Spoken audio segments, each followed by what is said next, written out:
In the 18th and 19th centuries, Britain developed an insatiable thirst for Chinese tea. By the early 1800s, the British public was consuming over 25 million pounds of tea annually. There was, however, a serious problem. China had little need for anything Britain had to offer. A self sufficient empire, China produced silk, porcelain, and spices, but nothing from Britain was desirable. The only thing China would accept in exchange for tea was silver. This created a trade imbalance that drained Britain's silver reserves and threatened to destabilize the economy. The British government, desperate for a solution, found one in opium, of all things. Grown in India, opium was smuggled into China, where it was addictive nature soon gripped the population. In exchange for silver, British traders sold opium to China and used that silver to buy the tea that Britain craved. The social and economic consequences for China were catastrophic. Addiction spread, silver reserves bled out of the country, and the Chinese economy, which relied on a silver-backed monetary system, began to crumble. When the Qing dynasty sought to end the opium trade, Britain retaliated with gunboats. This led to the First Opium War from 1839 to 1842. China lost decisively, and the Treaty of Nanking followed. Hong Kong was ceded to Britain, Chinese ports were open to foreign trade, and foreigners were granted legal immunity on Chinese soil. Additionally, China was forced to pay reparations in silver, the very currency Britain had drained from its own coffers for tea. This treaty marked the beginning of what would come to known as the Chinese Century of Humiliation, a period of profound trauma and loss, and it still shapes the country's national consciousness today. The Chinese Communist Party, CCP, teaches this history, and it influences the country's economic policy. In response to the century-old trauma, China has taken strategic action. The People's Bank of China is the world's largest buyer of gold, and the Shanghai Gold Exchange has been set up to settle transactions in yuan rather than dollars. Equally, Chinese citizens are now encouraged to purchase gold and silver as part of personal reserves. And for the first time, Chinese insurance companies are allowed to invest in physical silver and gold, with silver likely to follow very soon. China doesn't view gold and silver as mere commodities. These strategic assets, tools for a broader financial and geopolitical strategy aimed at reducing Western financial dominance and reclaiming lost dignity, silver in particular holds unique symbolism. It was once the lifeblood of the Qing economy. Its loss to foreign powers during the Opium Wars is a wound that to this day hasn't fully healed. Bringing silver back into China's institutional hands would be a historic reversal, a restoration of the country's lost strength and financial autonomy. If China's $3 trillion insurance sector begins accumulating silver through the Shanghai Gold Exchange, it won't just simply rattle markets, folks. It will entirely reshape them. A quiet storm is brewing in the precious metals market, and while gold has grabbed headlines, silver's close behind.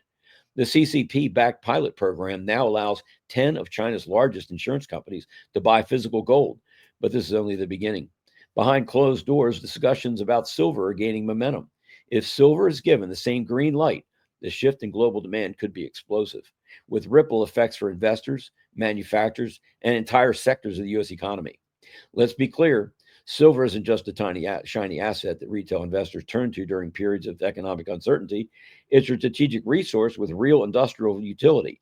Unlike gold, which largely sits idle in vaults, silver is actively consumed in everything from solar panels, semiconductors, electric vehicles, and defense systems. China has been quietly accumulating gold for years, but now that baton has been passed to its insurance sector, which controls over $3 trillion in assets. If even a fraction of this capital is directed towards silver, it will completely create a shock that will rock the world and send prices soaring. Put this into perspective, silver's market is smaller than many mid-cap U.S. stocks. It doesn't take much institutional capital to cause a major disruption. A single large purchase from a Chinese insurer could soak up millions of ounces of silver without any public announcement until the transaction is complete. The Shanghai Gold Exchange has already laid the groundwork for this shift. New frameworks for risk management, custody, and metals allocation have been developed, and silver fits perfectly into this model. It's real, it's liquid, and globally traded, and for now, it's relatively cheap. The key takeaway here is that silver isn't just a hedge against inflation. It's a tool in a larger geopolitical strategy. As China seeks to insulate itself from Western financial sanctions, stockpiling silver makes perfect sense. If China insurers begin hoarding silver, it could create shortages for industries in the U.S. that rely on this critical metal. Consider this for a moment. Silver is a core component of photovoltaic cells used in every solar panel. A silver price spike due to Chinese institutional buying could cause margins to collapse in the U.S. solar industry, forcing projects to be canceled or delayed. The same is true for the defense sector, where silver's high conductivity and reflectivity are crucial to missile guidance systems and radar equipment. The Pentagon wouldn't be pleased with this kind of disruption.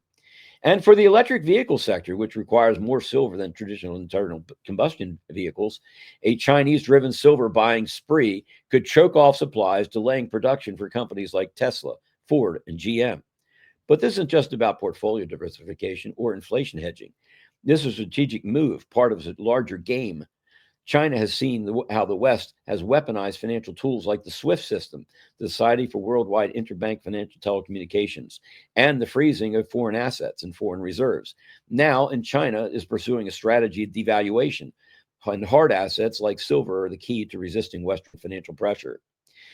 For private sectors, this setup offers a tremendous opportunity. Silver is still relatively cheap, under $35 an ounce. As institutional capital starts to flow into this market, prices could easily rise 2, 3, even 5 times, especially if Chinese insurers are beginning to compete for silver in the open market. $1,000 an ounce isn't too far off the mark. The world is changing. The rules that once allowed the West to control capital flows and commodity access are breaking down. China's first institutional move in the gold has already been made. Silver is next. And when that door opens, the supply of silver available to Americans, manufacturers, investors, and even the U.S. government could vanish almost overnight. Watch. There is no certainty that this will happen tomorrow or next quarter, but the infrastructure is already in place, and the policies are ready, and the capital is waiting. When the first institutional silver transaction clears through the Shanghai Gold Exchange, it will already be too late to position yourself at today's prices. The question is, will you wait for the headlines, or will you act before the rush? As the Chinese strategist Sun Tzu once said, in war, the best strategy is to win without fighting. And in today's financial war, silver could be the key to that very victory. Knowledge is the key that opens all doors. Huge win for President Trump. Alien Enemies Act now in full effect. The foreign terrorists will be arrested and expelled. The Supreme Court grants Trump the administration the request to continue to summarily remove non-citizens whom the government has designated as members of the Venezuelan Trendargua gang under the Alien Enemies Act.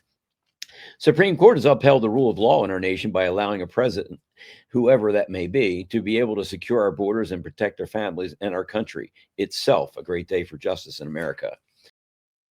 Folks, I've met Dan Bongino, and he has a message out for us here. I'm telling you, he's a stand-up guy, straightforward guy, straight, salt of the earth kind of guy. So I'm telling you, what he's saying here right now, I think we need to pay attention to. Listen. Headed back to D.C. today after spending a day back home with my wife and daughter. As I dive back into work, I want to reassure you that nothing that is happening here is happening by accident. Because of the sensitivity of what the FBI deals with, both the director and I have circumspect in what we can make public. Bad guys read this stuff too. Neither one of us came here to play games. Measure us by results. You'll see them. But just because you don't see something happening right this second doesn't mean it isn't happening. I'll conclude by stating that not every result is going to please everyone. That's just pandering. It's not leadership. Complex problems require diligence and a reform-oriented process to create lasting changes, or else you're simply putting a bandage on a gushing wound. Let's do it right. God bless America and all those who defend her. Dan. Trust FBI Director Dan Bongino. This is Michael Flynn. There are so many things happening behind the scenes that so many aren't aware of. The amount of high-profile cases that are being investigated are in the hundreds. I'm telling you this because I know folks, call me out in a few months if I'm wrong. More than 600 federal judges have signed a petition to impeach Chief Justice John Roberts. He no longer represents nor respects the laws of our nation.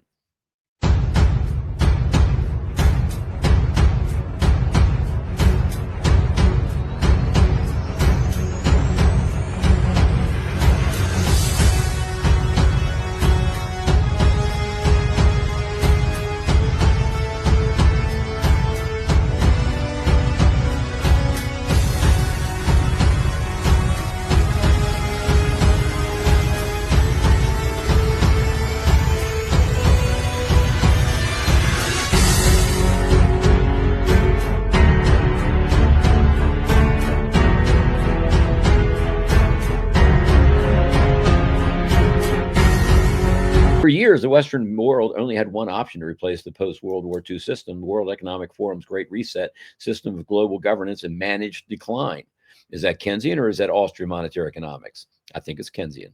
But now Donald Trump has offered a second opinion of the Great Reset of the Great Reset. He's talking about taking a sledgehammer to the globalist regime and letting everyone know it's okay to put your own country first again. Amen.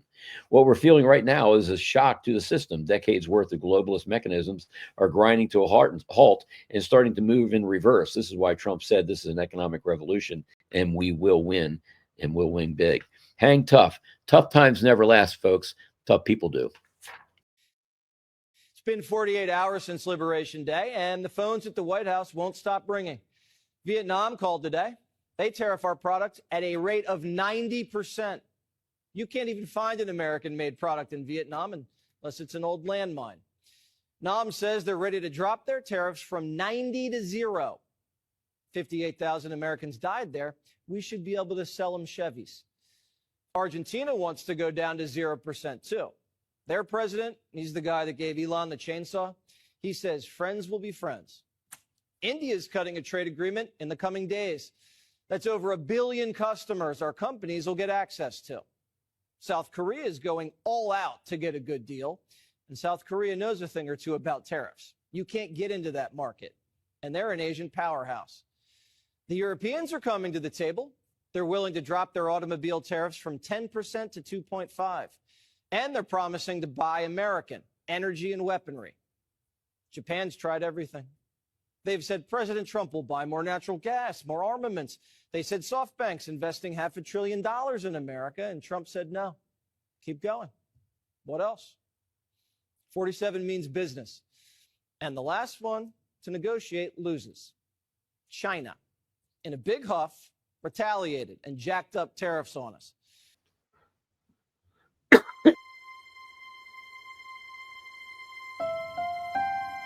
America is a land of heroes, a place where greatness is born, where destinies are forged, and where legends come to life. This is the home of Thomas Edison and Teddy Roosevelt, of many great generals, including Washington, Pershing, Patton, and MacArthur.